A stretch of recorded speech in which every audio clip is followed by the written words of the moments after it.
The weight of judgment pressed against my skin like a physical force as I stepped through the massive oak doors of the Riverside Manor. My hand rested lightly on Ari Cohen's arm, my fingers barely touching the expensive fabric of his charcoal suit. I could feel the tremor running through his body, subtle but unmistakable. Fear. Not of violence or business rivals, but of his own son's reaction to my presence here. The October air carried the scent of white roses and disapproval in equal measure. Through the foyer, I could hear the string quartet playing something classical, something appropriate for a wedding that cost more than most people earned in a year. My heels clicked against Italian marble as we moved deeper into the venue, each step an announcement of our arrival. I shouldn't be here. The thought had circled my mind like a vulture for the past 3 days, ever since Ari had asked me to attend Eitan's wedding. Not as his nurse. Not as the woman who had cared for his dying wife, but as his companion, his date, the woman on his arm. "You don't have to do this," I had told him in his study, watching him stand by the window overlooking the gardens Rachel had once tended. "I can stay away. This is Eitan's day." He had turned to me then, his dark eyes holding mine with an intensity that still made my breath catch. At 59, Ari Cohen commanded attention without effort. Silver threaded through his dark hair, and lines marked his face, maps of a life lived hard and loved harder. Power radiated from him like heat. "I need you there, Shira," he had said simply. "I can't do this alone." Now, standing in the entrance to the main hall where 200 guests had turned to stare, I wondered if I had made a terrible mistake. The silence that fell over the room was absolute. Conversations died mid-sentence. Champagne glasses froze halfway to lips. Even the quartet seemed to falter, though they recovered quickly, continuing their measured performance. I felt every eye on me. On us.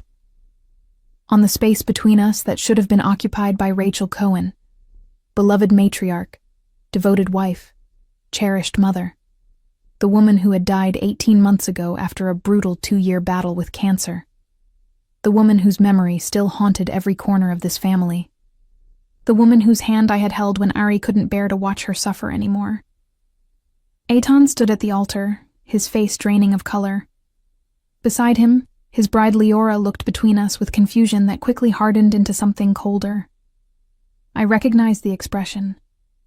I had seen it countless times in the past 3 months since Ari and I had begun, tentatively, carefully, to build something beyond the professional relationship that had sustained us through Rachel's illness.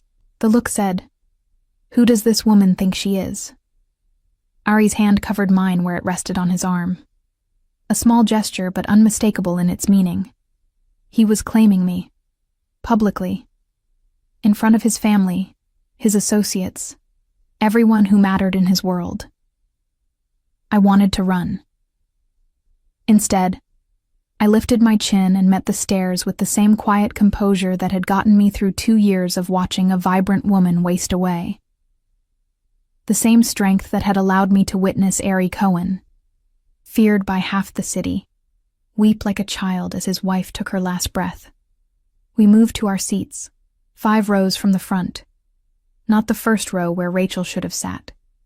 Ari had drawn that line at least, but close enough that everyone could see us. Close enough that Eitan would be forced to look at me throughout the ceremony. The whispers started immediately. I didn't need to hear the words to know what they were saying. The math was simple and damning. I was 32, 27 years younger than Ari, young enough to be his daughter. The age difference alone would have been scandalous. Add in the circumstances of how we met, the intimacy of caring for his dying wife, and I became something worse than a scandal. I became a threat to Rachel's memory. "Ari?" A woman's voice cut through the murmurs. I turned to see an elegant woman in her 60s, her silver hair swept up in a classic style, her expression radiating disapproval. "I didn't expect to see you here with company." "Elena." Ari's voice was perfectly controlled, but I felt his arm tense beneath my hand. "This is Shira, Shira, this is Elena Rossi, an old family friend. The emphasis on old wasn't accidental. Elena's eyes narrowed as she studied me with the precision of a jeweler examining a flawed diamond. How lovely, she said, her tone suggesting it was anything but. I wasn't aware you were seeing anyone. So, soon after Rachel. The barb landed exactly as intended. I watched Aries' jaw tighten, watched him struggle between the man he was in his business, who tolerated no disrespect, and the man he was trying to be now, navigating grief and new beginnings. Rachel has been gone for 18 months, I said quietly, surprising myself. And she wouldn't have wanted Ari to spend Eitan's wedding alone. Elena's expression flickered with something, shock perhaps, that I had dared to speak, that I had invoked Rachel's name. You presume to know what Rachel would have wanted? Her voice dropped to a dangerous whisper. You, who barely knew her? The irony of the statement almost made me laugh. Barely knew her. I had known Rachel Cohen in ways her oldest friends never had. I had seen her at her most vulnerable, her most afraid. I had been the one she confided in during the long nights when pain made sleep impossible. I had been the one she trusted with her deepest fears and her final wishes. But I couldn't say any of that. Not here. Not now. Excuse us, Elena, Ari said, his voice holding a note of finality that even she couldn't ignore. The ceremony is about to begin. We settled into our seats as the processional music started. I kept my hands folded in my lap, my gaze fixed forward, acutely aware of the stares burning into my back. Ari sat rigid beside me, his body language screaming discomfort despite his controlled expression. The ceremony was beautiful, traditional, exactly what Rachel had always wanted for her only son. I watched Eitan and Leora exchange vows, watched the love and commitment in their eyes, and felt the weight of my presence here like a stone on my chest. I shouldn't be here. The thought returned, insistent now. When the officiant asked if anyone had objections, the silence stretched unnaturally long. My heart pounded against my ribs. Would someone speak? Would Eitan himself stop his own wedding to demand I leave? But the moment passed. The ceremony continued, and when the couple was pronounced husband and wife, the applause was genuine if slightly subdued. We filed out with the other guests toward the reception hall. The corridor was packed with people offering congratulations, making small talk, pretending they hadn't just witnessed the most awkward wedding attendance in recent memory. Dad. Eitan's voice cut through the crowd. I turned to see him approaching, Leora at his side. His expression was carefully neutral, but his eyes, when they met mine, held nothing but cold fury. Eitan, congratulations. Ari extended his hand. The ceremony was beautiful. Eitan took his father's hand, but his gaze never left my face. Can we talk? Privately? After the reception, Ari said. This is your day. Enjoy it. Now. The single word carried all the authority of a man who had inherited more than just his father's business acumen. Eitan Cohen had his father's steel, his mother's grace, and right now, both were aimed directly at me. Ari looked at me, a question in his eyes. I nodded slightly. This confrontation was inevitable. Better to face it now than let it poison the entire evening. The garden, Eitan said, already turning. 5 minutes. As he walked away, Leora remained, her eyes assessing me with the calculation of someone used to evaluating threats.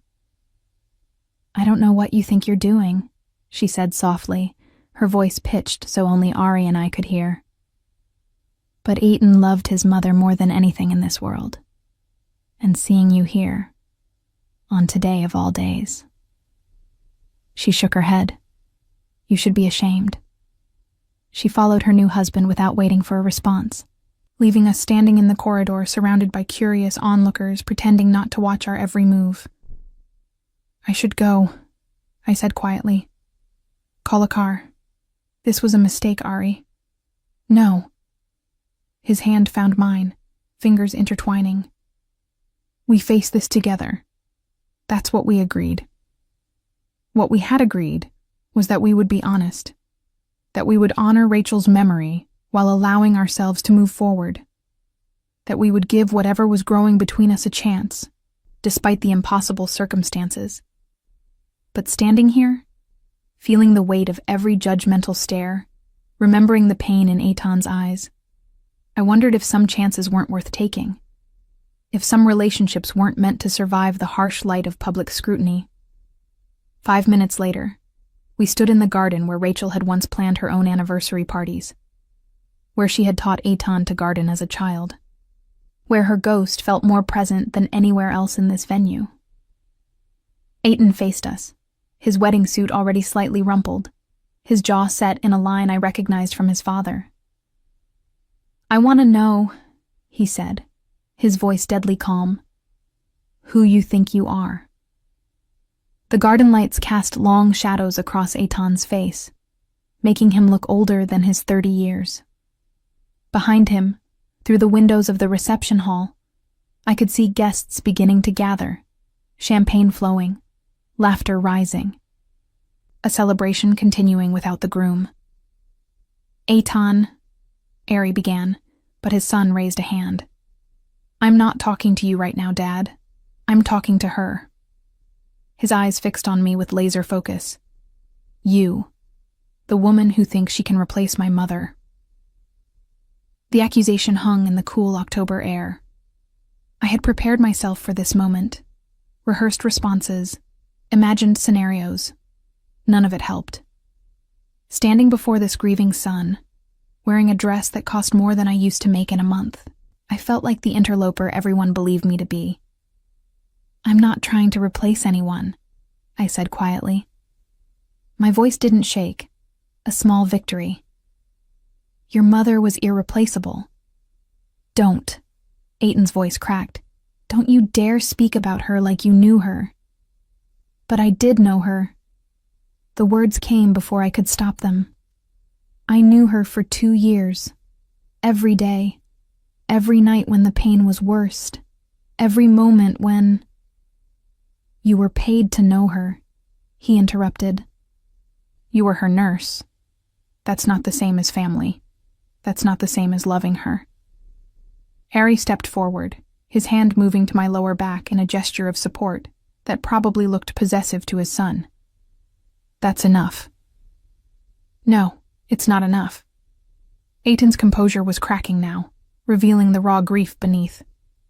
It's been 18 months, Dad. 18 months since we buried her. And you bring this... He gestured at me, unable even to say my name. You bring her to my wedding? To the place where Mom should be standing? Your mother is gone, Eitan. Ari's voice was gentle but firm. She's been gone. And she wouldn't want... How do you know what she would want? The words exploded from Eitan. Were you there at the end? Were you holding her hand when she died? No. You couldn't even stay in the room. You left her. You left her with... His eyes cut to me. With a stranger.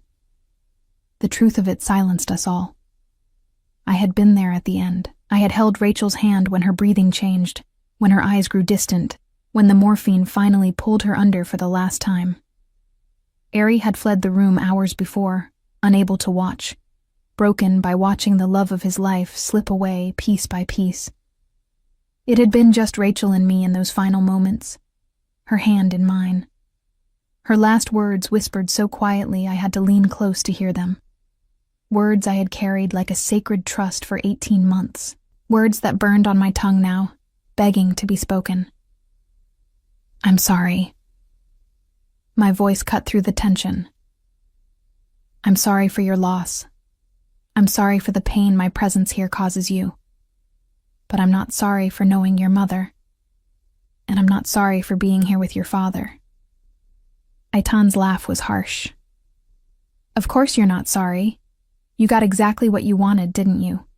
Played the devoted nurse, comforted the grieving widower, And now you're on his arm at family events. Very efficient. The implication stung more than it should have. I had heard similar accusations whispered behind hands, seen the knowing looks.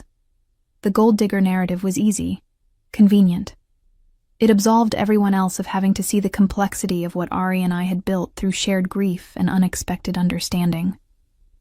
You don't know anything about what happened between your father and me, I said, my composure finally fraying. You don't know what your mother...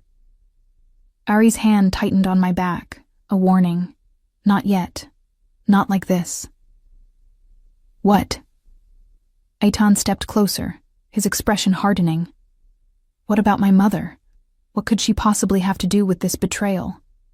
It's not betrayal to move forward, Ari said. It's survival. And your mother, more than anyone, would understand that. Don't hide behind her memory to justify this. Eitan's voice dropped to something dangerous. You dishonor her every time you touch this woman. Every time you look at her. Every time you bring her into spaces where mom should be. I had endured a lot in my life. A childhood marked by instability. Nursing school while working 3 jobs. Years of caring for dying patients, absorbing their family's grief and anger. But standing in this garden, being reduced to this woman by someone whose mother had meant so much to me, something inside me cracked. Your mother asked me to do this, I said. The words fell like stones into still water. Eitan froze. Ari's hand dropped from my back. Even the garden seemed to hold its breath. What did you just say? Eitan's voice was barely above a whisper. I shouldn't continue. Every instinct screamed at me to stop, to retreat, to let Ari handle this. But I had carried Rachel's truth for too long, had watched this man she loved suffer under the weight of misunderstanding. Your mother, I said carefully, knew she was dying months before the end. She knew your father would be lost without her. And she asked me. Shira, Ari's voice held a warning. Not like this. But I couldn't stop now. She asked me to make sure he didn't spend the rest of his life alone. The silence that followed was absolute. Eitan stared at me as if I had grown a second head. Behind him, I saw Leora appear in the garden doorway, drawn by some sixth sense that something was happening. You're lying. Eitan's words were steady, but his face had gone pale. My mother would never... She wrote you a letter, Ari said quietly. He reached into his jacket pocket and withdrew a cream-colored envelope, slightly worn at the edges. She gave it to me 3 days before she died, made me promise to give it to you on your wedding day. Eitan stared at the envelope as if it were a bomb. What? She wanted you to have it today. Wanted you to read it after the ceremony, after the joy of your wedding, before you saw Shira and me together. Ari held out the envelope. She knew how you would react, knew you would be angry, and she wanted to explain. Explain what? Eitan's hands remained at his sides, refusing to take the letter. Explain how she orchestrated you replacing her? Explain how she signed off on this betrayal? It's not betrayal, I said softly. It's love, the kind that extends beyond death. Leora moved to her husband's side, her hand finding his. Her expression had shifted from judgment to something more complex. Understanding, perhaps, or recognition of grief she couldn't fully comprehend.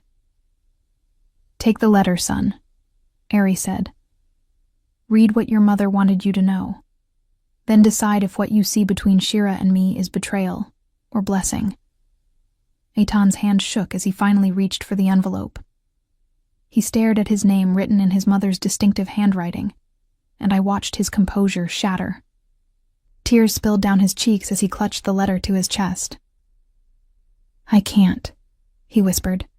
Not today. Not at my wedding. I can't fall apart right now. Then read it later, Ari said gently. But read it, Eitan. Know the truth." "What truth?" Aiton looked between his father and me, confusion and grief warring in his expression. What could she possibly have written that would make this okay? I stepped forward, closing the distance between us. Up close, I could see Rachel in his features, her eyes, her stubborn chin, her capacity for fierce love. "Your mother loved you more than anything in this world," I said. Everything she did, every choice she made in those final months was about protecting the people she would leave behind, including your father, including you. "How does this—" He gestured between Ari and me. "Protect me?" "Because I'm not the enemy, Aiton. I'm not trying to erase your mother or take her place. I'm trying to honor her final wish that the man she loved wouldn't spend the rest of his life drowning in grief and guilt." Leora spoke for the first time. "What guilt?" Ari's voice was rough when he answered. "I left her at the end. I couldn't watch her die. I was a coward." "Dad," Aiton began, but Ari shook his head.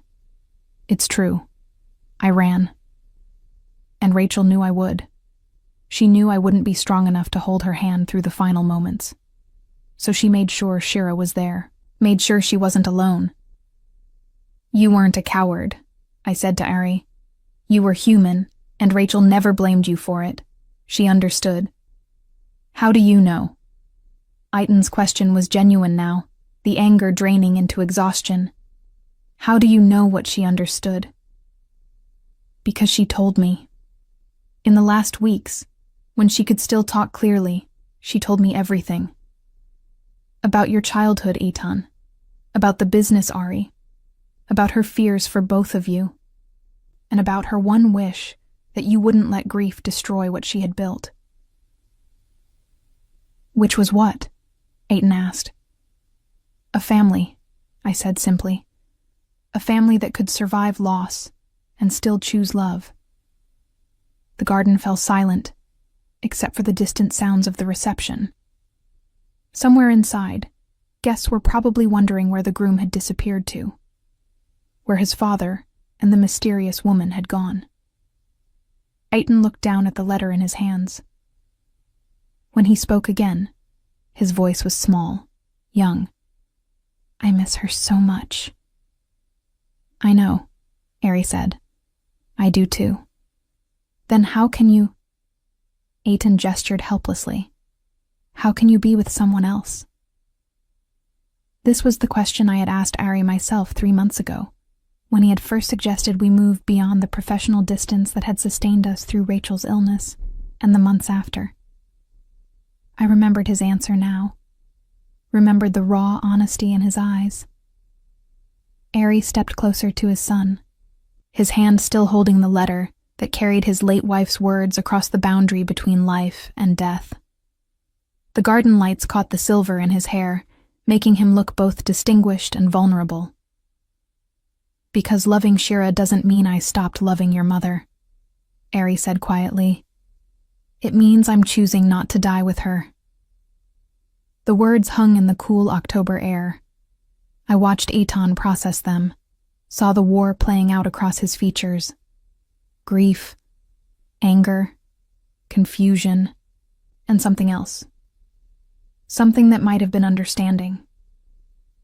"Read the letter," Leora said softly, her hand tightening on her husband's arm. "Whatever your mother wrote, she wrote it for you. For this moment." Aiton looked at his bride, this woman he had just committed his life to, and something in his expression shifted. He carefully opened the envelope, his fingers trembling slightly as he unfolded the pages within.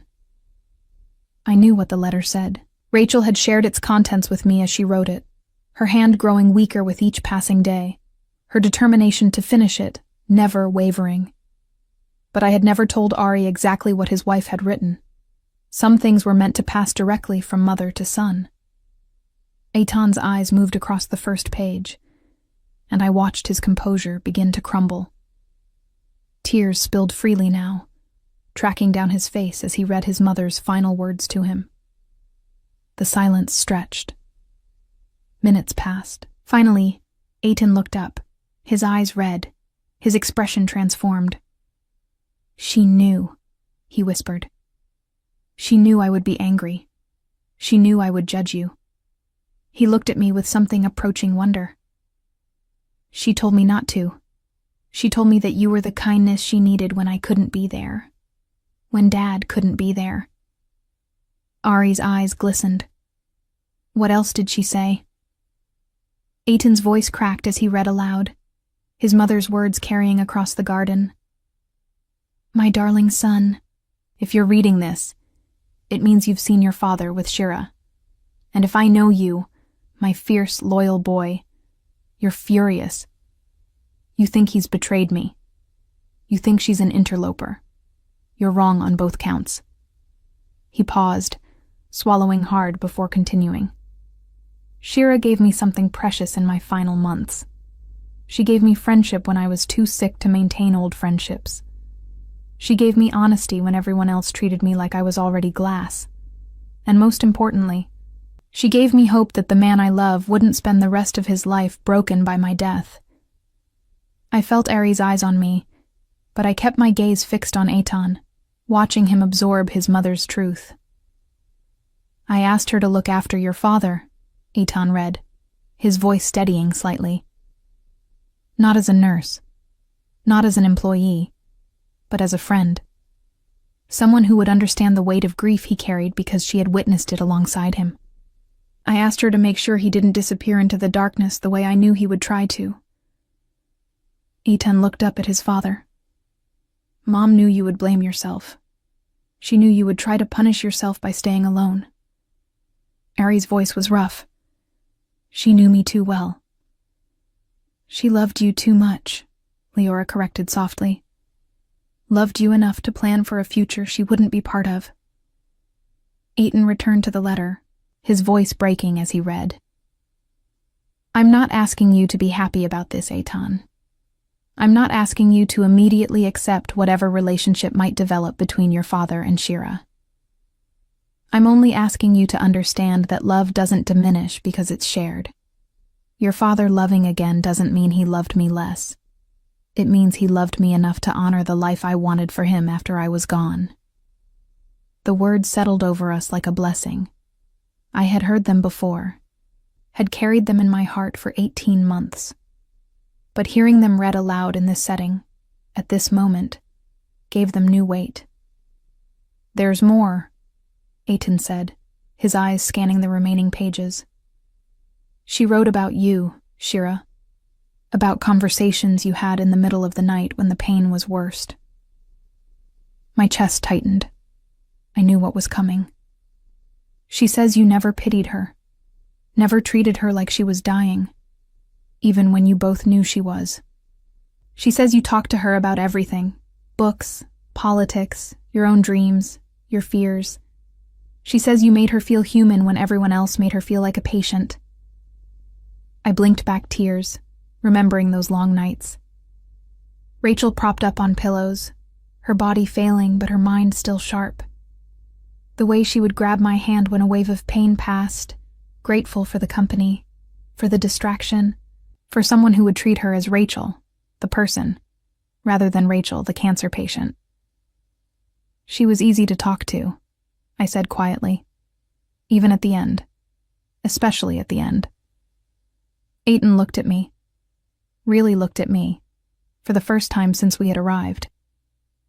"She told you about me, about the time I broke my arm falling out of the tree in the backyard, about how Dad carried me to the car and broke every traffic law getting me to the hospital." I smiled despite the tears on my cheeks. "She said you didn't cry until you saw how scared your father was. Then you sobbed for an hour." "I was 7, Eitan said, a ghost of a smile crossing his face. "And Dad looked like he was going to have a heart attack." "Because you are my world," Ari said simply.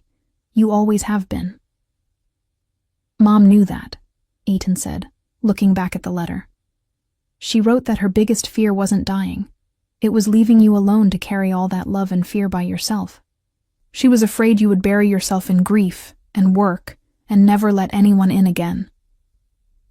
I tried, Ari admitted. For the first year after she died, I tried to do exactly that. I remembered that year. The calls at 2 a.m. when Ari couldn't sleep, couldn't stop the memories, couldn't face another empty house. The way he would show up at the hospital where I had taken a position after Rachel's death, just to sit in the cafeteria and talk about nothing and everything. The slow, careful way we had rebuilt our relationship from nurse and widower to friends to something neither of us had expected. What changed? Eitan asked. Ari looked at me. She did. She kept showing up, kept calling, kept refusing to let me disappear. And one day I realized that choosing to live wasn't betraying Rachel. It was honoring her. The letter says the same thing. Eitan said, his voice wondering. She says that if you love me, if you love her memory, the best way to show it is to live fully, to find joy again, to let someone in. He folded the letter carefully, reverently, and looked at me with new eyes. She chose you. My mother chose you specifically. She asked me, I corrected. I could have said no. But you didn't. No, I admitted. I didn't. Because I cared about her. And I care about your father. And the idea of him spending the rest of his life alone, punishing himself for being human, for having limits. I shook my head. Rachel wouldn't have wanted that. She wanted him to be happy, Leora said softly. That's what the letter says, isn't it? She wanted him to find happiness again. Eitan nodded, his eyes still on me. She says that happiness won't look the same as what he had with her, that it can't. But that different doesn't mean less. Different just means different. The wisdom in those words, the grace, nearly undid me. Rachel had been facing her own death, and still had the generosity of spirit to plan for those she would leave behind, to give her blessing to something she would never see. I owe you an apology, Eitan said to me, for what I said earlier, for how I treated you, for assuming the worst. You were protecting your mother's memory, I said. There's no apology needed for that. Yes, there is. He stepped closer, the letter still clutched in his hand. You were there for her when I couldn't be, when I was too scared to sit with her through the worst nights, when I used work as an excuse to avoid watching her suffer. You didn't have to do that. You were paid to provide medical care, not emotional support. But you did it anyway. She was worth it, I said simply. Your mother was an extraordinary woman. She was. Eitan looked at his father. And she loved you so much that she planned for your happiness after she was gone. That's... His voice broke. That's almost more than I can comprehend. Ari pulled his son into an embrace, both of them holding each other as they wept. I stepped back, giving them space, feeling Leora move to stand beside me. Thank you, she said quietly, for caring for his mother, for caring for him now, even when he didn't deserve it. Everyone deserves compassion when they're grieving, I replied. Not everyone gets it from the person they're grieving at. Leora's smile was sad, but genuine. You could have walked away tonight, could have refused to come, could have let Ari handle this alone. I made a promise to Rachel, I said. I don't break my promises. When Ari and Eitan finally separated, both their eyes were red, but something had shifted in Eitan's expression. The anger was gone, replaced by tentative acceptance. Will you tell me about her? He asked me. About those conversations you had? About who she was in those final months? I'd be honored, I said. He nodded, then looked at Leora. We should get back to the reception. People will be wondering where we disappeared to. Let them wonder, Leora said, linking her arm through his. This was more important. As we walked back toward the reception hall, Eitan fell into step beside me, his father and Leora walking ahead. There's one more thing in the letter, he said quietly. She wrote that if I could accept you, if I could see past my grief to the gift she was trying to give us all, I should tell you something. I looked at him questioningly. She said to tell you thank you, for keeping your promise, for not giving up on Dad when it would have been easier to walk away. His eyes met mine. She said you were the daughter she never had, and that she hoped one day I would be able to see you as the mother she could never be again. The words hit me like a physical blow. I stopped walking, my hand flying to my mouth to stifle the sob that threatened to escape. Eitan took my hand, squeezing gently. I'm not there yet. I won't lie and say I am. But maybe someday, if you're patient with me. I can be patient, I managed to say. Your mother taught me that. The reception hall buzzed with barely contained curiosity as we re-entered. Conversations paused mid-sentence, eyes tracking our movement across the room. Eitan's absence during the cocktail hour hadn't gone unnoticed, and our collective disappearance had fed the gossip mill that was already working overtime. But something had shifted. Eitan walked with his arm around Leora, but he paused to place his hand on his father's shoulder, a gesture of solidarity that didn't go unnoticed by the watching crowd. And when we reached our table, he pulled out my chair himself. The small act of courtesy sent ripples through the room. Ladies and gentlemen, the MC announced, please welcome for the first time as husband and wife, Mr. and Mrs. Eitan Cohen. The room erupted in applause as Eitan and Leora made their entrance. I watched Ari's face as he clapped for his son, saw the pride and love and relief written in every line. This was what Rachel had wanted. Her son celebrated, surrounded by family, moving into his future with joy, rather than drowning in the past. The evening unfolded with the choreographed precision of an expensive wedding. Dinner was served, speeches were made, and through it all, I remained acutely aware of the stares and whispers that followed me like shadows. But the quality of the attention had changed. Where before there had been pure judgment, now there was curiosity. Questions. The sight of Eitan treating me with respect had created cognitive dissonance in guests who had been ready to write me off as an opportunistic homewrecker. Elena Rossi approached our table during dessert, her expression thoughtful rather than hostile. Ari, she said, may I speak with you privately? Ari glanced at me, a question in his eyes. I nodded slightly, and he rose to follow Elena to a quiet corner near the windows. I watched them talk, saw the way Elena's severe expression gradually softened, saw Ari's careful explanation, his hands gesturing as he spoke. Whatever he was telling her seemed to land differently than it would have before Eitan's public acceptance. When he returned, there was relief in his eyes. She apologized, he said, settling back into his chair. Said she spoke out of turn earlier, that if Eitan can accept our relationship, she has no right to question it. She was protecting Rachel's memory, I said, like everyone else here. Rachel doesn't need protecting. Ari's hand found mine under the table, his fingers warm and solid. She would have hated all this drama, would have wanted everyone to drink champagne and dance and celebrate Eitan's happiness. As if on cue, the band struck up the first dance. Eitan and Leora took to the floor, moving together with the easy grace of two people deeply in love. The sight made my chest ache with bittersweet joy.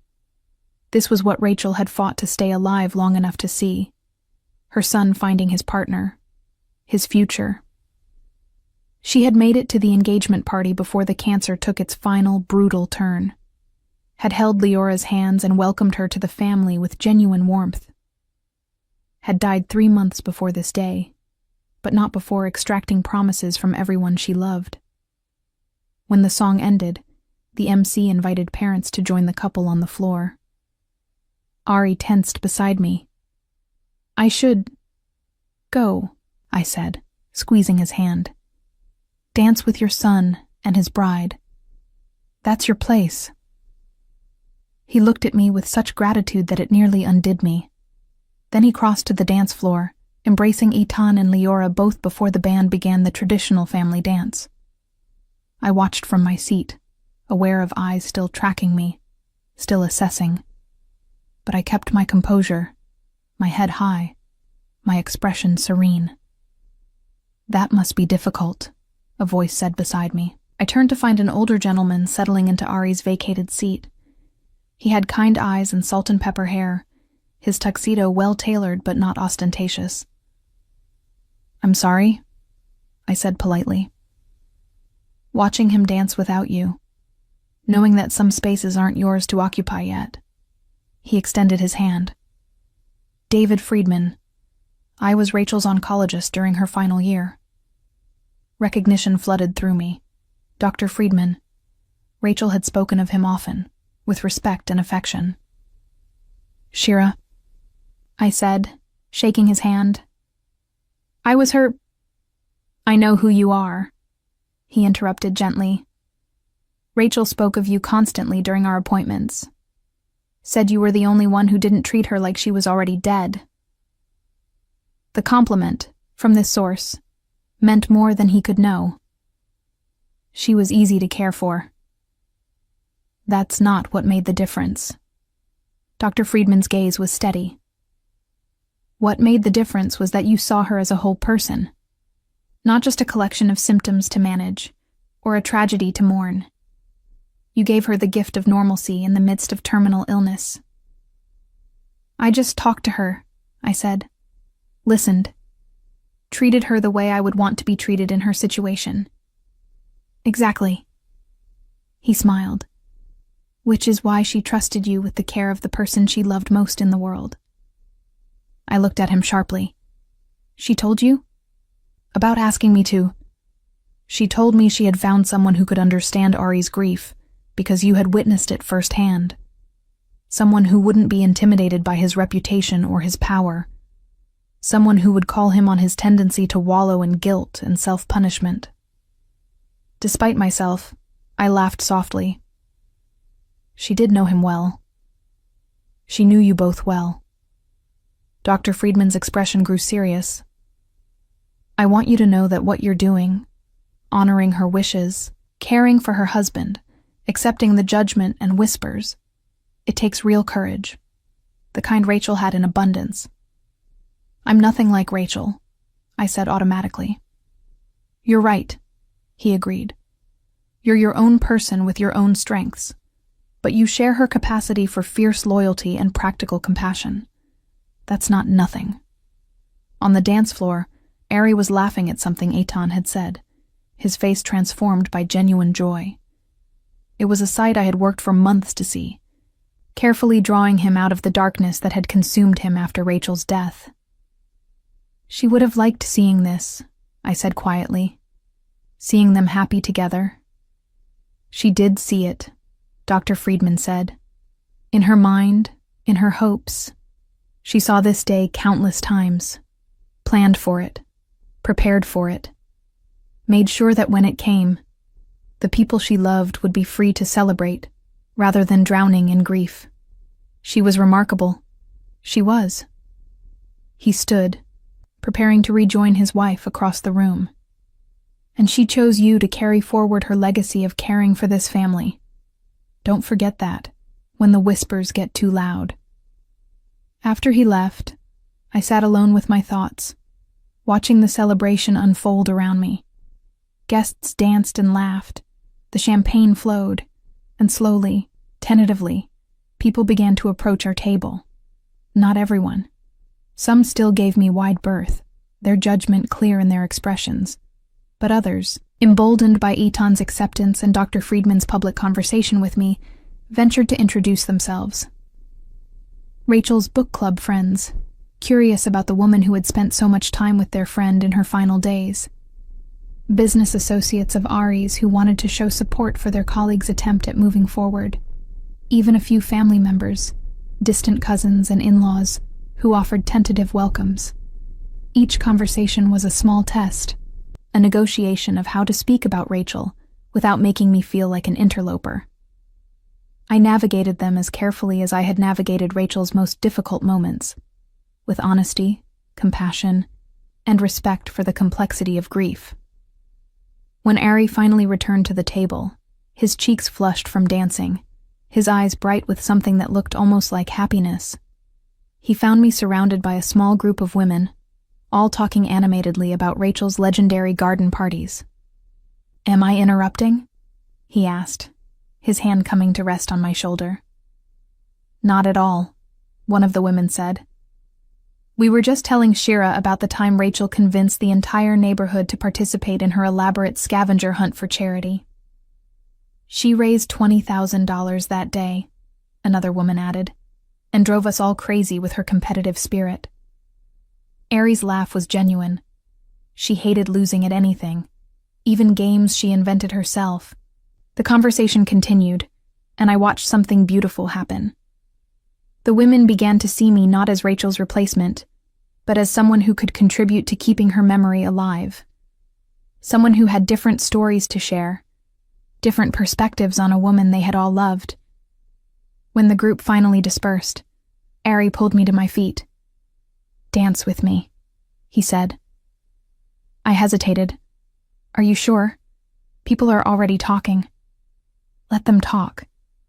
His hand found the small of my back, guiding me toward the dance floor.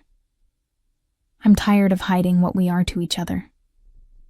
We moved onto the floor as the band began a slow jazz standard. Ari pulled me close, one hand in mine, the other resting at my waist. Around us, other couples danced, but I was acutely aware that we were being watched.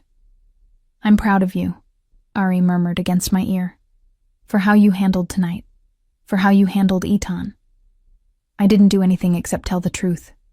You did everything." His arms tightened slightly. "You gave me the courage to come here, to face my son, to claim my right to move forward. Without you, I would have made excuses, stayed away, let the distance between Aitan and me grow until it was unbridgeable." "Rachel wouldn't have let that happen," I said. "Rachel isn't here." His voice was gentle but firm. "You are, and you chose to honor her wishes even when it put you in an impossible position." We danced in silence for a moment, the music washing over us, the weight of the evening slowly lifting. "What happens now?" I asked. Ari pulled back slightly to look at me, his eyes serious. "Now we live. We honor Rachel's memory by choosing joy when we can find it. We support Eitan and Leora as they build their life together, and we figure out what our future looks like, one day at a time."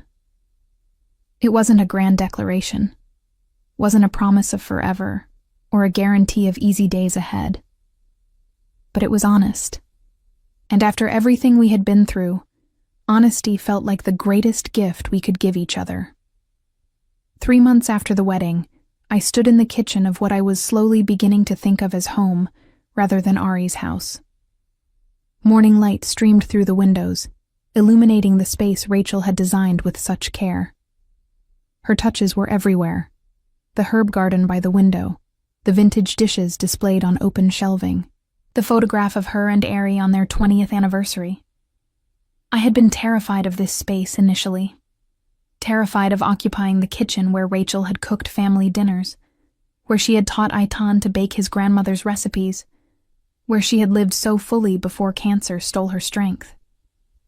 But Ari had been patient, had never pressured me to change anything or erase her presence, had instead encouraged me to add my own touches alongside Rachel's, creating a space that honored the past while making room for the future.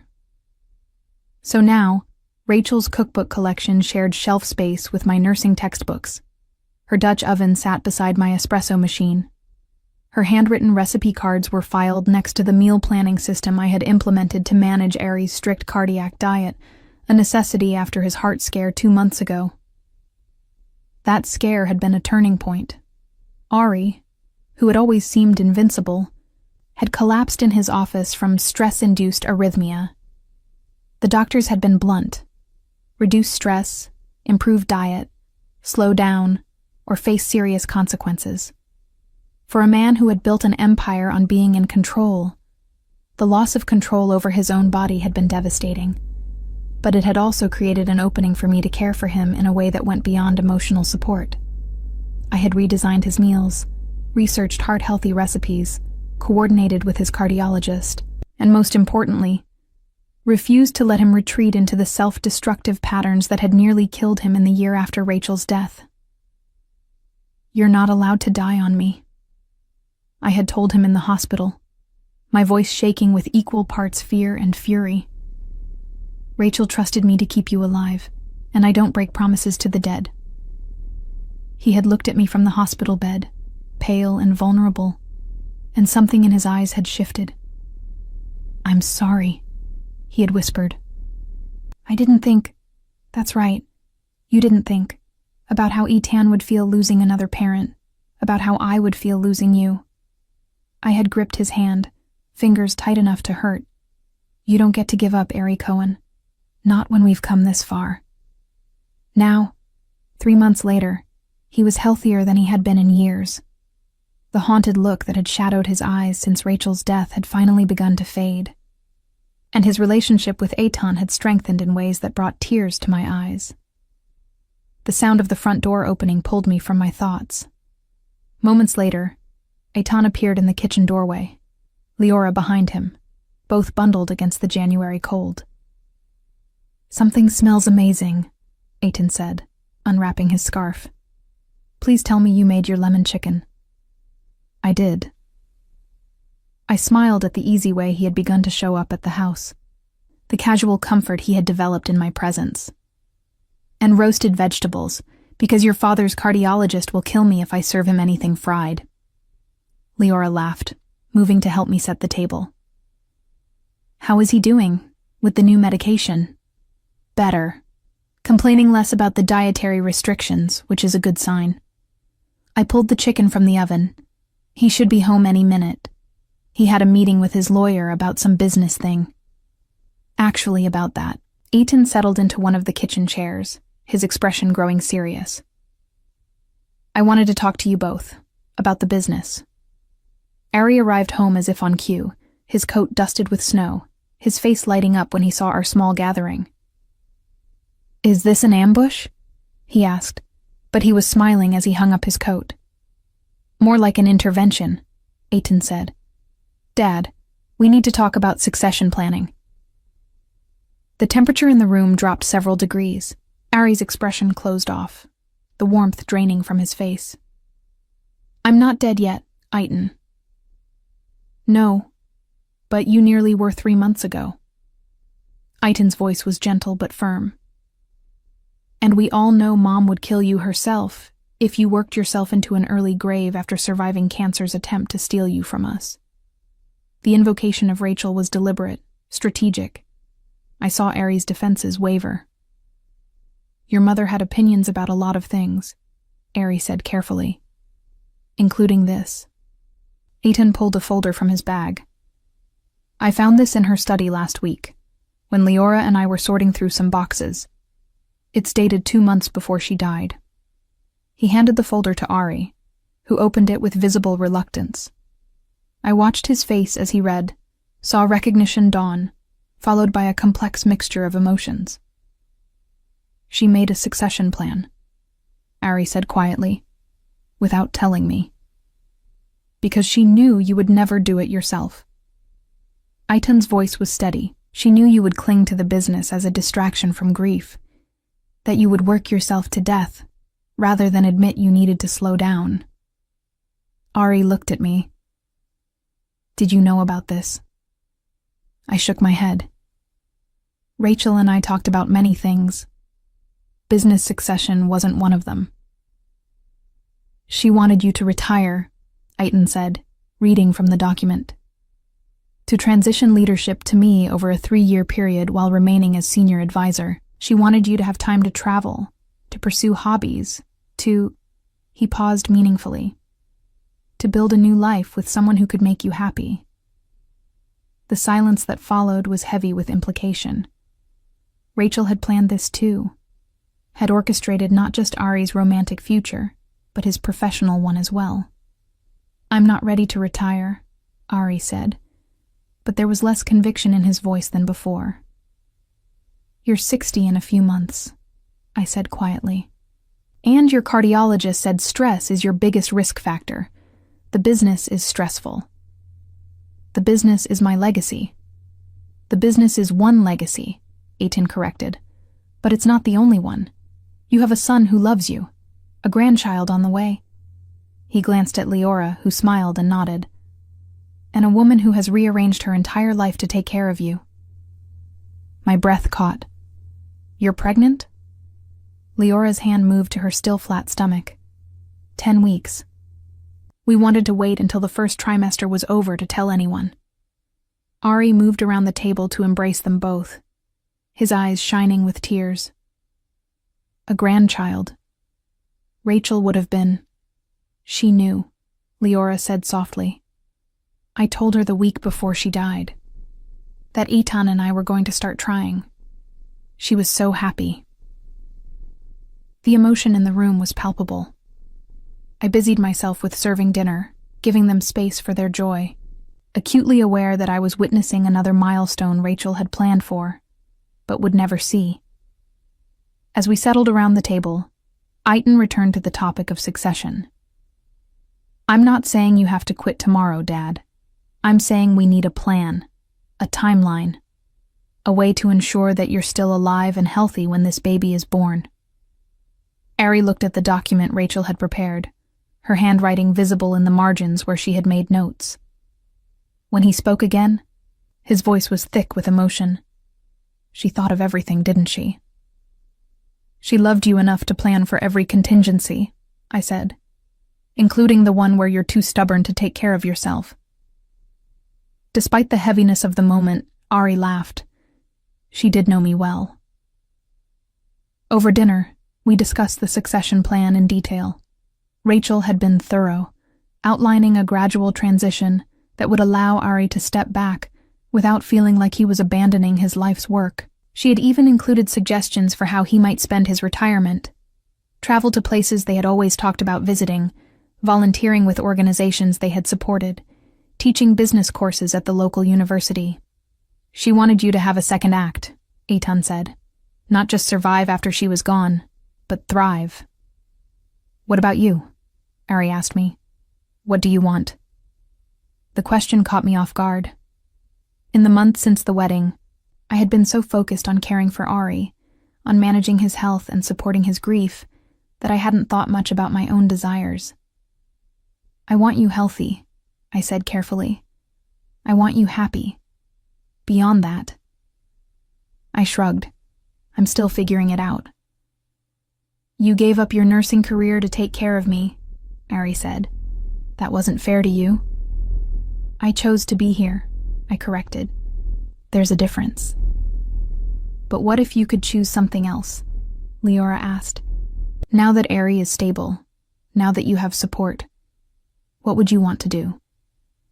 The question resonated deeper than I wanted to admit. I had been a nurse for 10 years before becoming Rachel's private caregiver.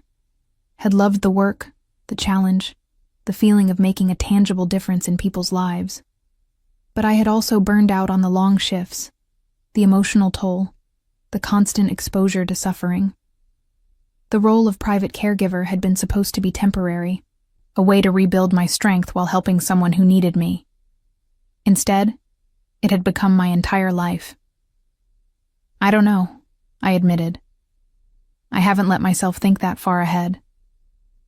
Maybe it's time to start, Eitan said gently. Mom's plan wasn't just about Dad's future. It was about giving all of us permission to move forward, including you.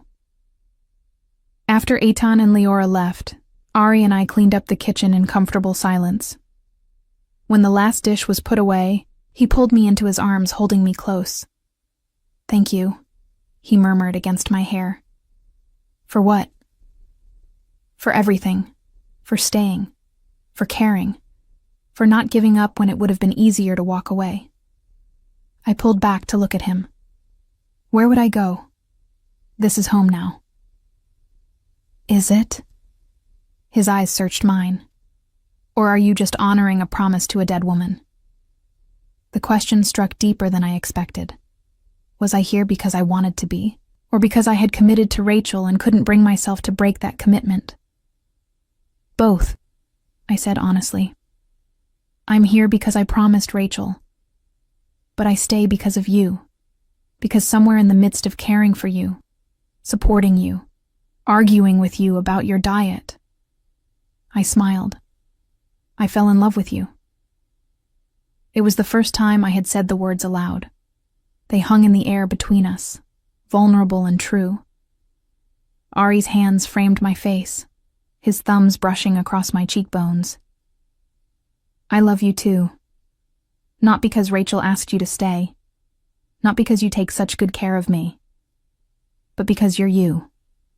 Strong, stubborn, endlessly compassionate you.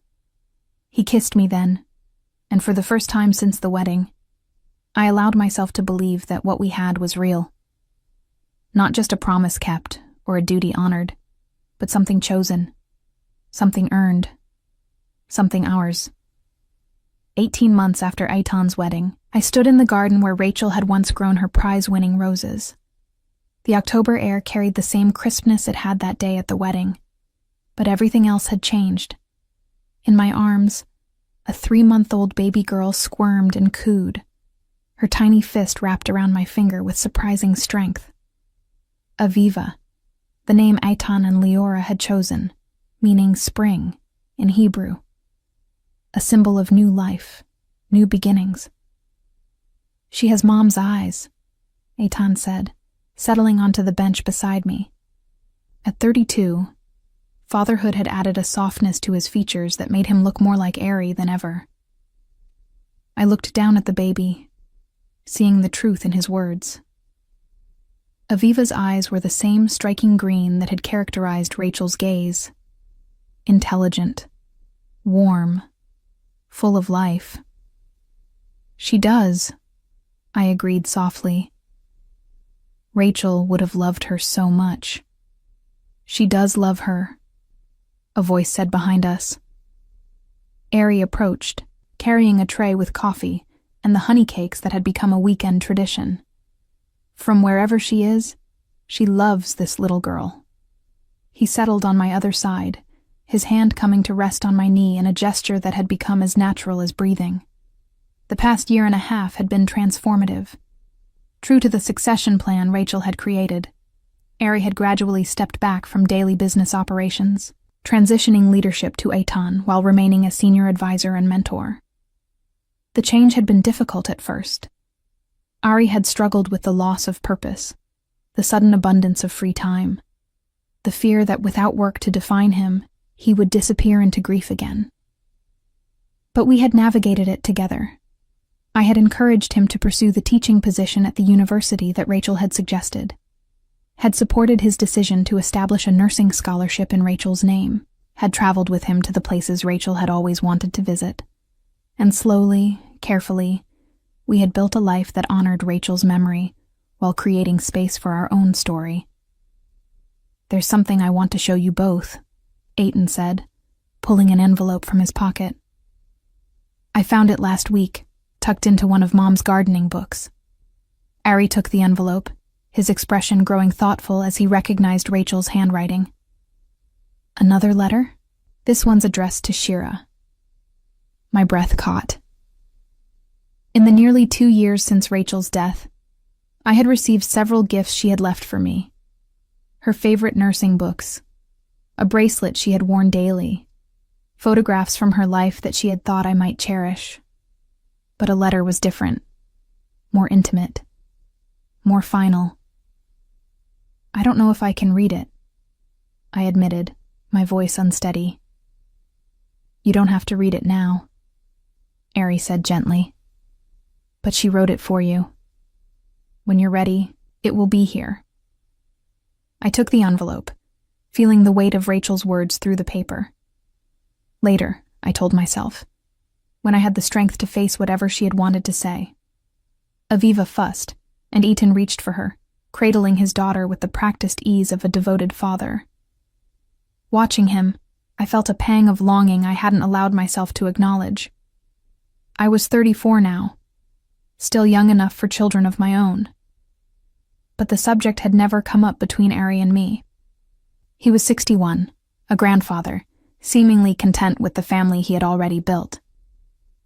"You're good with her," Leora said, appearing from the house with a bottle. "Natural."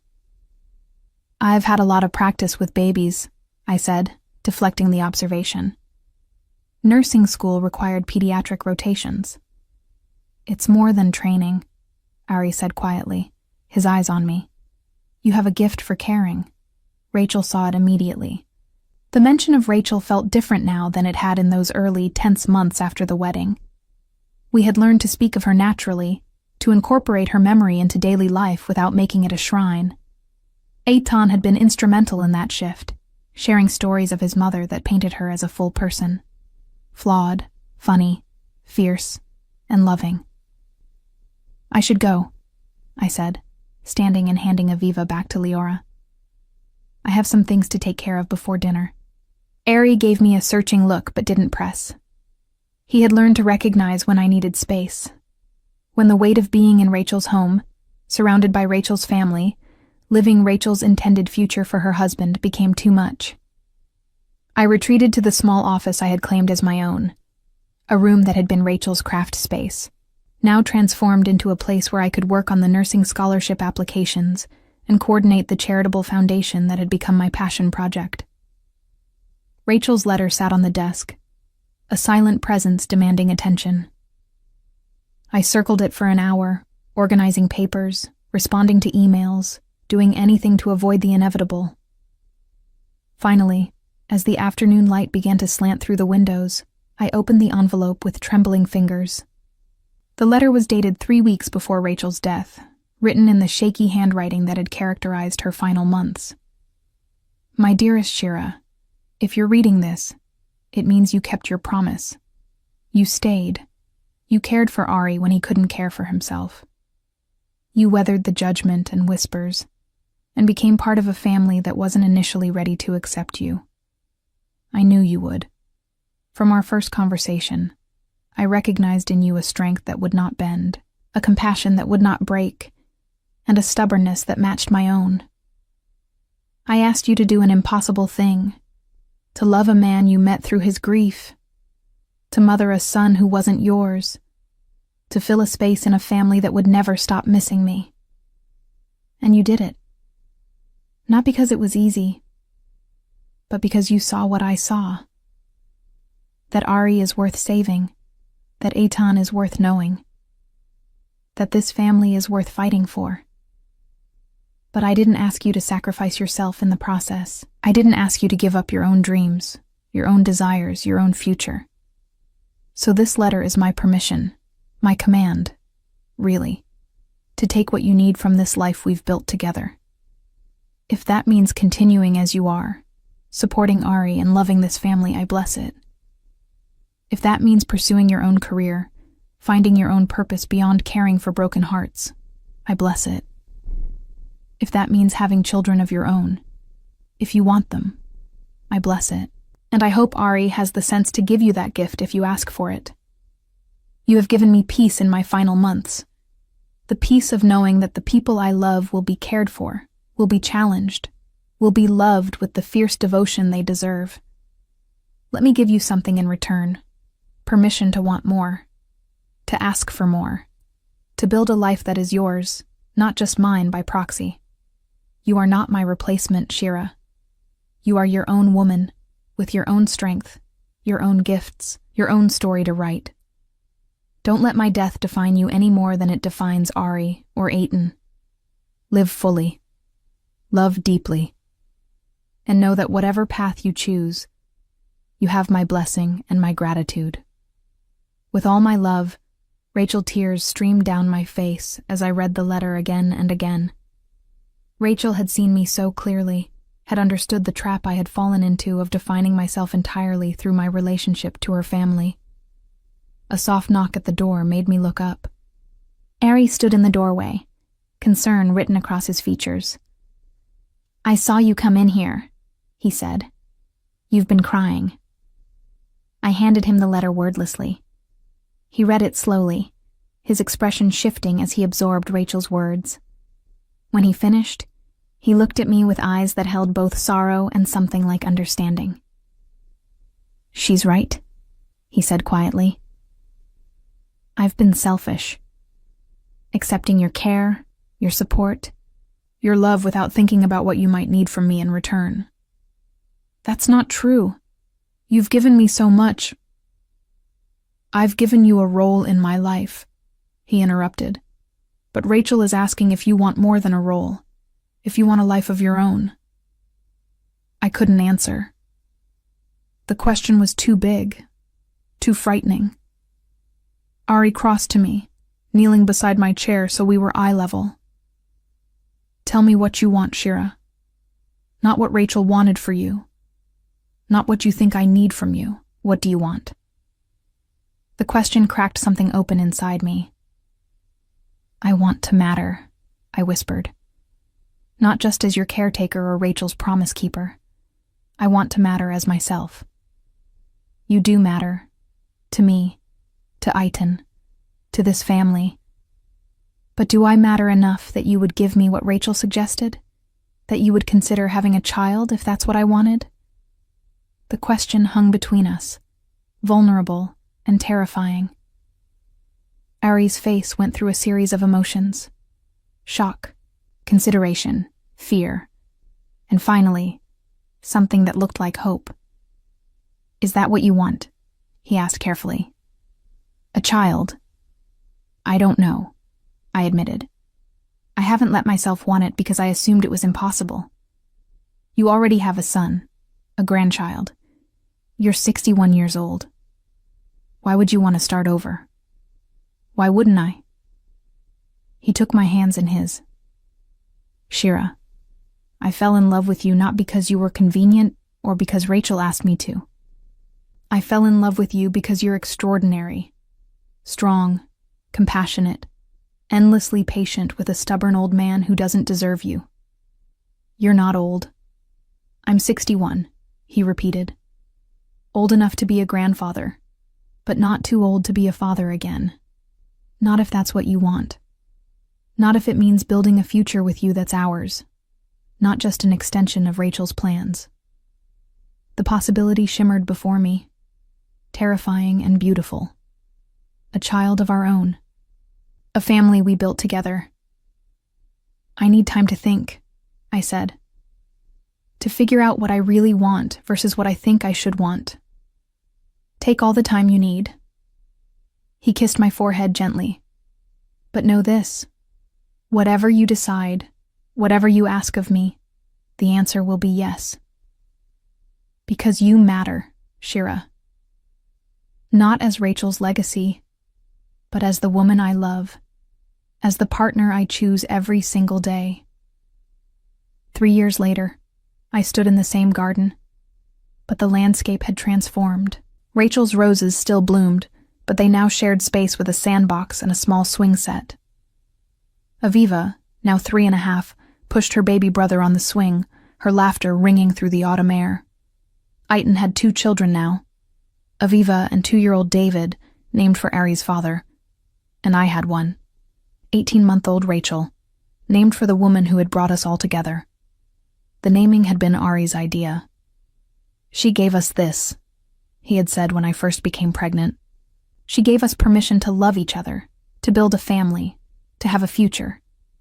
If we have a daughter, I want her to carry that legacy." Now, watching tiny Rachel toddle after her older cousins, her dark curls bouncing with each unsteady step, I felt the fullness of the life we had built. Not a replacement for what Rachel and Ari had shared, but something new. Something ours. "Shira," Aitan called from the patio. "Family photo time." I gathered up baby Rachel, who protested being removed from her play, and joined the others. Ari, silver-haired but healthy and vibrant at 64. Aitan and Leora, their marriage stronger than ever. The grandchildren, a beautiful chaos of energy and noise. And me. No longer the outsider, no longer the nurse or the promise keeper. Just Shira. Wife, mother, daughter-in-law in spirit if not in law.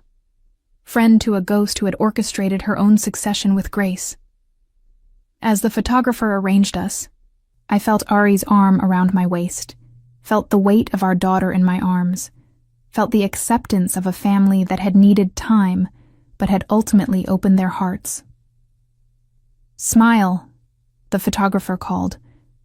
I didn't have to force it. The smile came naturally, born from gratitude and hard-won joy. Later, when the photos were developed, one would be placed on the mantel next to a picture of Rachel in her prime, not as a replacement, but as a continuation. Two women, two eras, one family bound together by love that extended beyond death. The silence that had greeted my arrival at that wedding had been deafening. But what followed, the revelation, the forgiveness, the slow building of trust and family, had been louder still. Rachel's final gift had been the freedom to love without guilt, and we had accepted it, all of us, building lives that honored her memory while refusing to be limited by it. In the end, that was the greatest legacy she could have left. Not a family frozen in grief, but one that chose to bloom again, season after season, generation after generation. 5 years after that October wedding, I knelt in Rachel's garden on a morning that felt suspended between seasons. The late September air carried the scent of the last summer roses, mingling with the first hints of autumn's approach. My hands worked the soil around a new planting, white peonies that wouldn't bloom until next spring, a patient investment in future beauty. Careful with that one, Ima, a small voice said beside me. Savta Rachel's book says peonies need deep roots. I looked up at 7-year-old Aviva, Rachel's granddaughter, her green eyes, so like her grandmother's, serious with concentration as she consulted the worn gardening journal that had become her treasure. Aiton and Leora's eldest had inherited more than her grandmother's eyes. She had Rachel's fierce attention to detail, her determination to do things properly, her gentle command of any situation. You're absolutely right, I said, sitting back on my heels. What else does Savta Rachel's book say? Aviva flipped through pages marked with Rachel's handwriting, notes she had made in the final months before the garden became too much for her failing body. It says peonies are for patience, that you plant them knowing you won't see results for years, that they teach us to think beyond ourselves. The wisdom in those words, written by a dying woman planning gardens she would never see bloom, made my throat tighten. 5 years gone, and Rachel's presence still permeated every corner of this space, this family, this life we had all built in her shadow and her light. Ima Shira, 3-year-old Rachel, our Rachel, Ari's and mine, came running across the lawn, her dark curls bouncing, clutching a handful of dandelions she had pulled from the edge of the rose beds. Flowers for you. I accepted the weedy bouquet with appropriate reverence, pulling her onto my lap. She smelled of grass and sunshine and the apple juice she had spilled on her shirt at breakfast. Perfect and imperfect and entirely ours. They're beautiful, Motek, I said, kissing the top of her head. Should we put them in water? Abba says dandelions are weeds, she reported solemnly. But I think they're pretty. Your Abba is right that they're weeds, I agreed. But you're also right that they're pretty. Sometimes things can be two things at once. From the patio, Ari's voice carried across the garden. Philosophy lessons before 9 in the morning, Shira. The child is 3. I looked up to see my husband approaching, carrying a tray with coffee and the honey cakes that had become weekend tradition. At 64, Ari moved with the careful deliberation of someone who had learned to listen to his body's limits. The heart scare 5 years ago had been followed by another, smaller incident 2 years later. Each one a reminder of mortality, each one met with adjustments and acceptance rather than the denial that had nearly killed him. She's never too young to learn that contradictions exist, I called back, standing and lifting little Rachel onto my hip. Right, Aviva? Right. Aviva agreed, though her attention had already returned to the gardening journal. Ima Shira. It says here that Savta Rachel planted a memorial rose bush when her mother died. Do you think we should plant one for Savta Rachel? The question landed in the quiet morning with unexpected weight. We had created memorials, the nursing scholarship, the children's hospital wing, the foundation, but nothing here, in this garden that had been Rachel's sanctuary and joy. I think that's a beautiful idea, I said carefully. What do you think, Ari? He set down the tray and moved to stand beside us, looking at the garden his first wife had created with such care.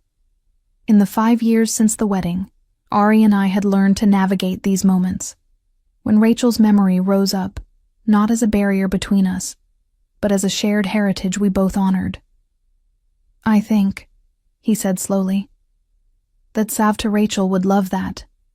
What kind of rose did she plant for her mother, Aviva? Aviva consulted the journal. A white climbing rose called New Dawn. She wrote that it blooms all season long, that it's hardy and forgiving, that it keeps giving beauty even when you think it's finished for the year. She looked up. That sounds like Savta Rachel, doesn't it?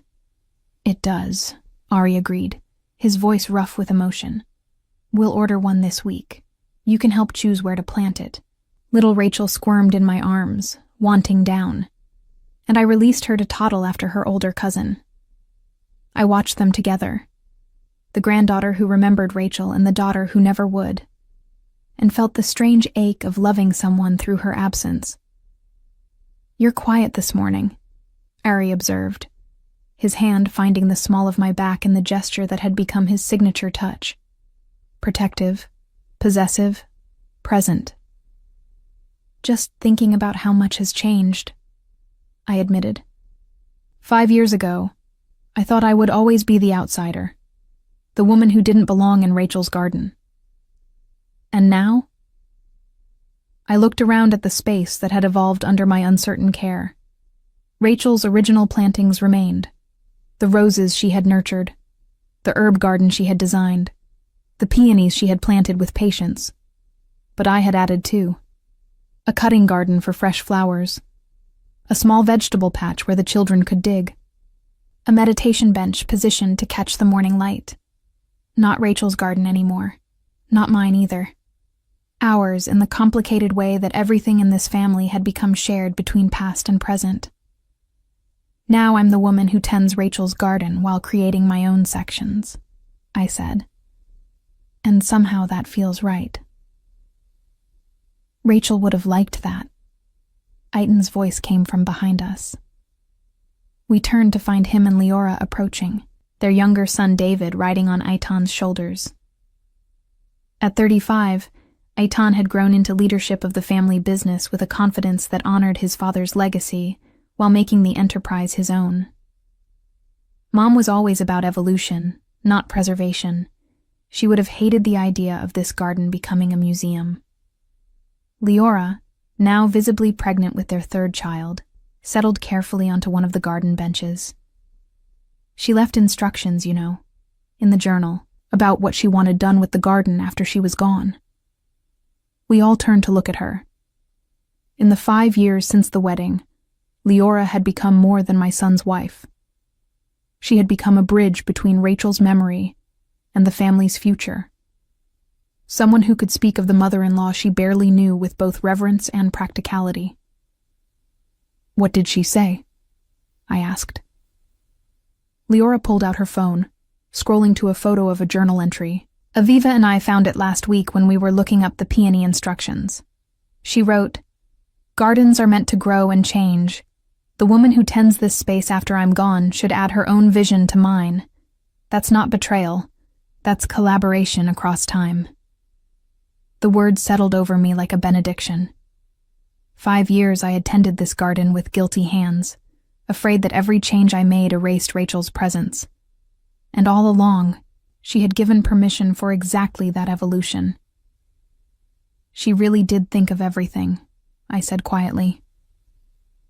Not everything, Ari corrected, pulling me close.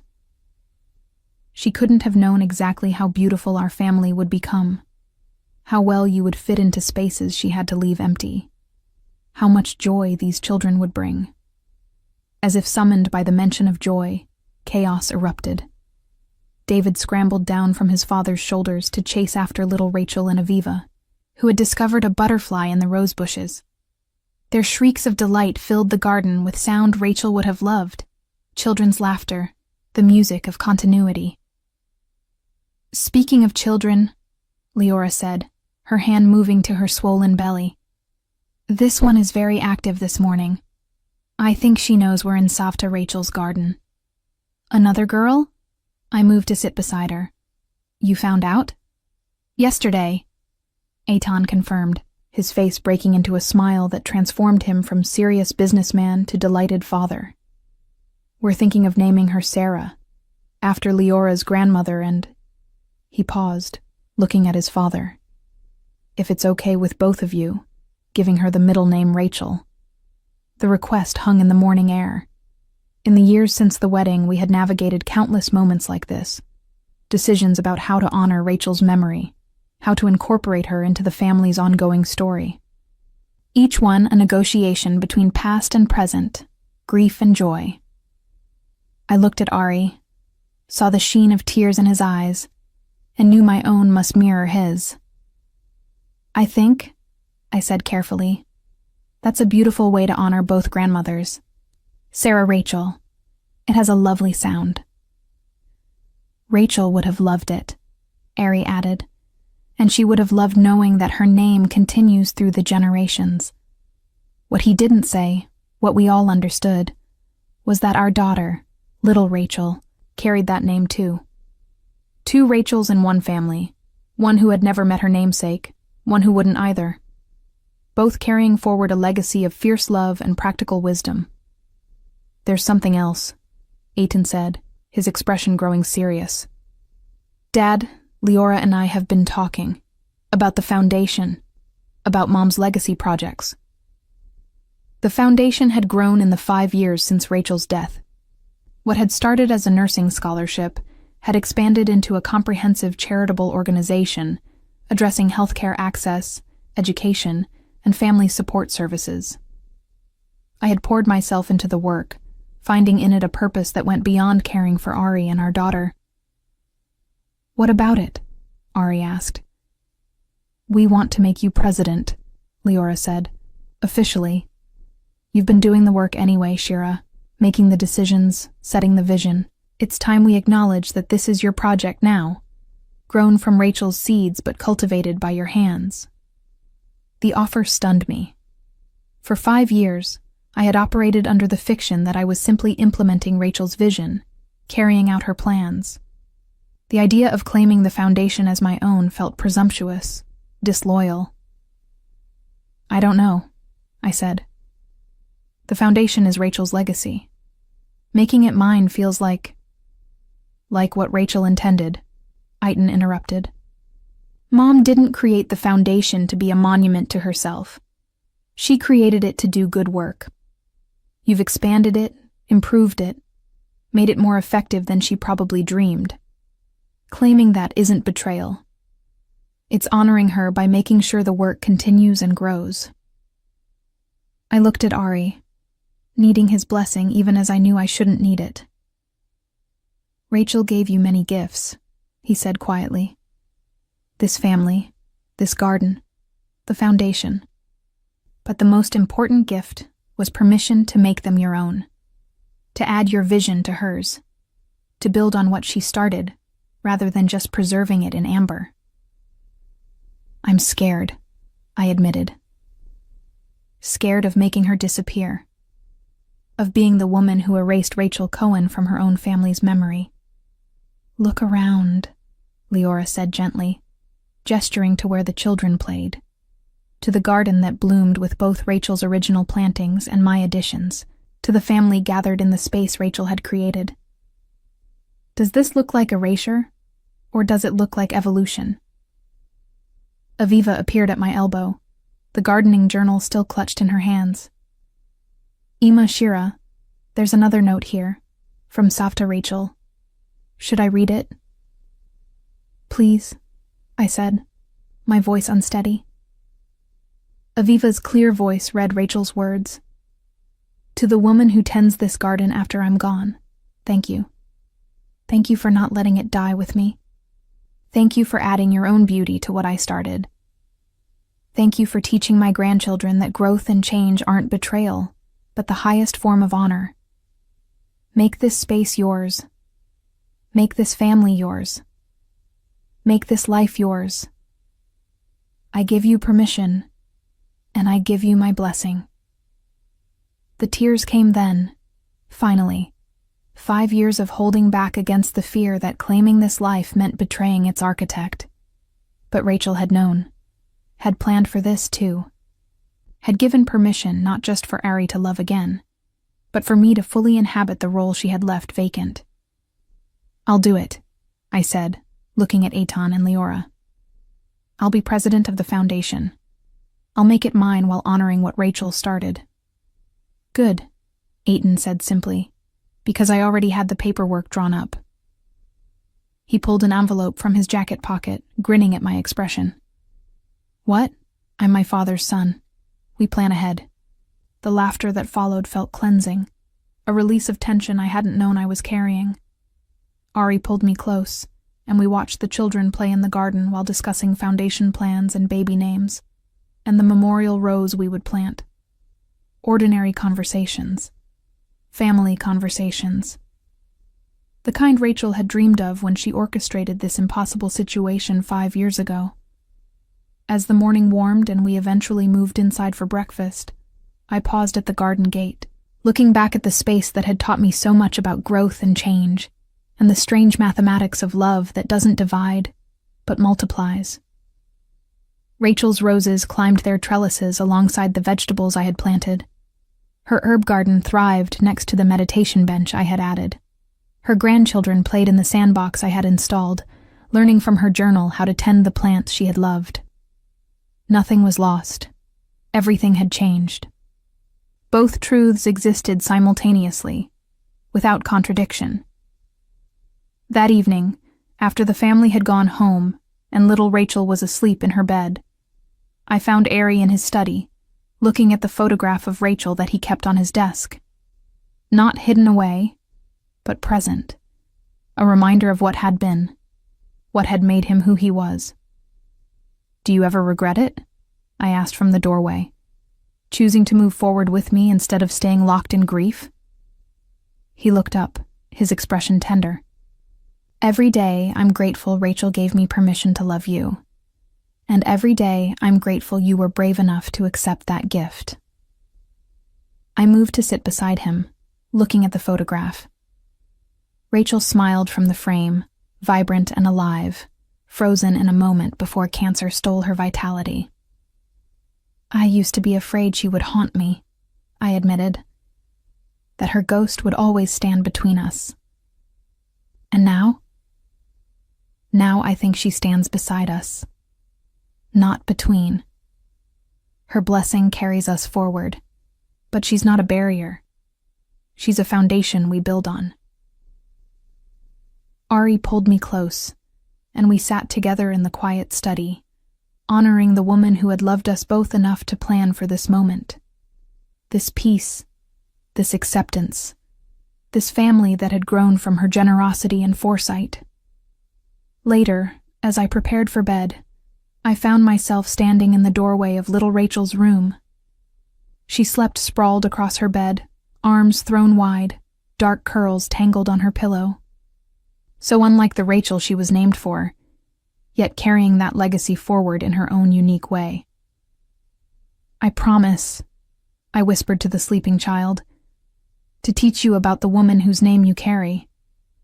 Not as a saint or a martyr, but as a real person who loved fiercely and planned carefully and gave gifts that lasted beyond her life.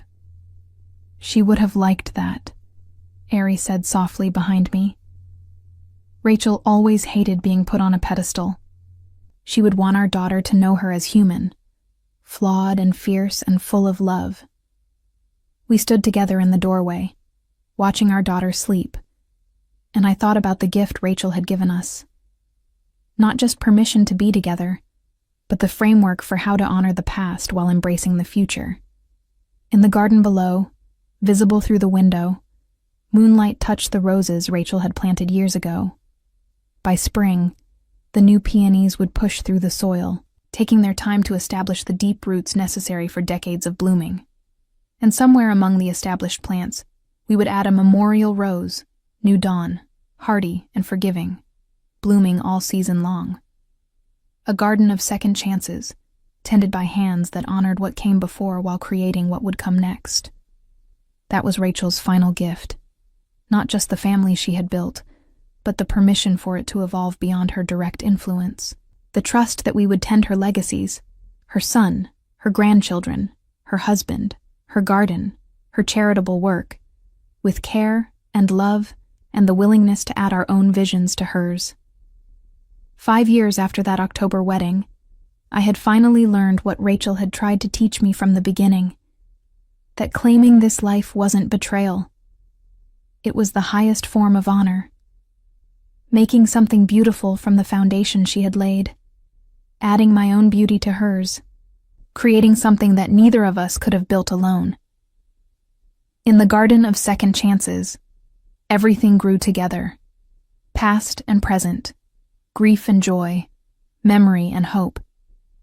And in that growth, in that impossible intertwining of what was and what could be, Rachel's blessing bloomed eternal.